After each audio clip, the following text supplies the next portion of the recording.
কতজন আসছে দেখো তো। ওরা মেলাজন। হ্যাঁ, ওরা মেলাজন। মেলাজন আসছে। আচ্ছা, যে সমস্ত জিন্নাত আছেন তারা এর ডাইন সাইডে যান, যে সমস্ত মক্কেলাত আছেন তারা বাম সাইডে আসেন, বাম চোখের সামনে আসেন। দেখো তো আলাদা হয়েছে কিনা। জি। আলাদা হয়েছে। জি। আচ্ছা, এখন দেখবা বড় হুজুর আসবে। বিসমিল্লাহির রহমানির রহিম। পৃথিবীর যে প্রান্তেই থাকেন বড় হুজুর জলিল কবির সাহেব হুজুর, বড় হুজুর জলিল কবির সাহেব হুজুর আপনাকে ডাকা হচ্ছে কোরআনের শক্তিতে। আপনি যেখানেই থাকেন দ্রুত আসেন। দেখো তো আসছে কিনা, হুজুর আসছে কিনা। জি। হ্যাঁ, এই যে ভাই আসছে, ওনার এবং ওনার পরিবারের অনেক সমস্যা, জিন্নাতের সমস্যা এবং বাড়িতেও সমস্যা, কোনো আয় উন্নতি নাই, সবসময় রোগ ব্যাধি এগুলো লেগেই থাকে।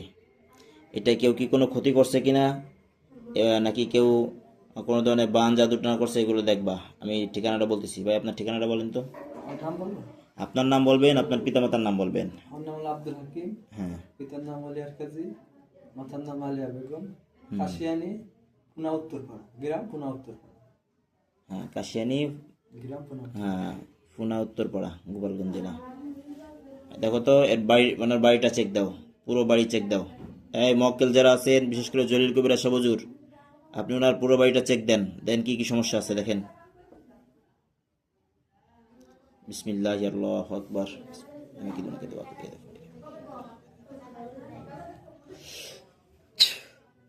দাও তো, সব ভাই উঠবে ইনশাল্লাহ।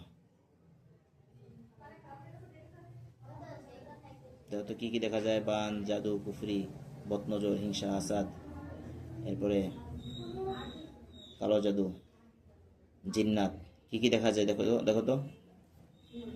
হিংসা। বদনজর আছে জি। ওনাদের। কি কি সমস্যা একটু বলেন তো খুলে। হ্যাঁ, কি কি সমস্যা মানে। মনে করছে বলছে তো যে ঘরে কোনো সমস্যা, টাকা পয়সা থাকলে হুট করে একটা বিপদ আপদ ঘটে যায়। ধরো যে কোনো মুহূর্তে একটা গন্ডগোল ফাসাদ সৃষ্টি হয়ে যায়, মানুষের সাথে একটা ভালো সম্পর্ক থাকে না, কাজ করলেই তাদের সাথে সম্পর্ক হলো না। আর দ্বিতীয় নম্বর যে গরু ছাগল, হুম হুম হুম। এদের যত খাওয়াবেন কিন্তু ওরা অসুস্থ হয়ে যাচ্ছে, দিন দিন আরো শুকাই যাচ্ছে, শুকাতে শুকাতে হাড্ডি গড্ডি বের হয়ে যাচ্ছে।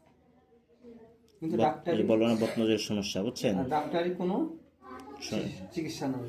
তো এটা হচ্ছে কি কারণে, এই যে গরুগুলার, ওনাদের যে ছাগলগুলো গরু ছাগল যেগুলো আছে, এগুলোর এই সমস্যার কারণ কি। এরা প্রায় হঠাৎ করে অসুস্থ হয়ে যায়। এই কি বদনজরের কারণে, নাকি হিংসার বশীভূত হয়ে এগুলো করতেছে, নাকি অন্য। হিংসা বদনজর। টেনশন সমস্যা আছে। আর আমি জেনের কোনো সমস্যা আছে কিনা দেখো তো, দেখো ভালো করে দেখেন। ঘরে চালে কিন্তু অনেক বড় বড় ইট পড়ে।